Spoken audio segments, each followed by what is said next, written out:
धरण पाणलोट क्षेत्रात सलग चौथ्या दिवशी अतिवृष्टी झाल्याने कोयना आणि चांदोली धरणातून पाणी सोडण्यात आले। चांदोली धरणाचे 4 वक्राकार दरवाजे उचलून 2152 क्युसेक, तर वीज निर्मिती केंद्रातून 1648 क्युसेक असा 3800 क्युसेक, तर कोयना धरणातून पायथा वीजगृहातून 1050 क्युसेक पाण्याचा विसर्ग सुरू करण्यात आलाय।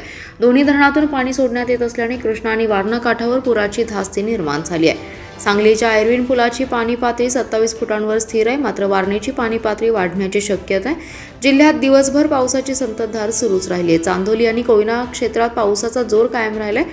चांदोलीत 24 तासात 110 मिलीमीटर पाऊस झाला असून धरण 82% भरले, तर दुपारपासून धरणाचे 4 वक्राकार दरवाजे उचलून 2152 क्युसेक, तर वीज निर्मिती केंद्रातून 1648 क्युसेक असा एकूण 3800 क्युसेकने पाणी सोडण्यात आले।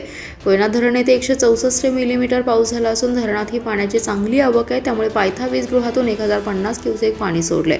यामुळे वारणा कृष्णा नदीकाठच्या गावांना सतर्कतेचा इशारा पाटबंधारे विभागाने दिलाय। सांगली आयर्विन येथे कृष्णेची पाणी पातळी 27 फुटांवर स्थिर आहे। वारणा नदीची पाणी पातळी वाढल्याने मांगले सावर्डे पूल, समतानगर पूल, एळापूर वाकुर्डे पूल, कांदे मागले सावर्डे कोरेगाव पुलावर पाणी आल्याने वाहतूक बंद केले। कोकरूड, रेठरे, किनी, शिगाव, दुधगाव, समडोळी बंधारा पाण्याखाली गेलाय।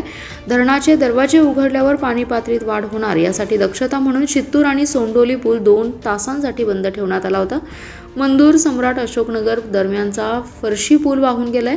रविवारी झालेल्या अतिवृष्टीचा फटका अनेक घरांना बसला। विभागातील अनेक गावात घराच्या भिंती पडून नुकसान झाले।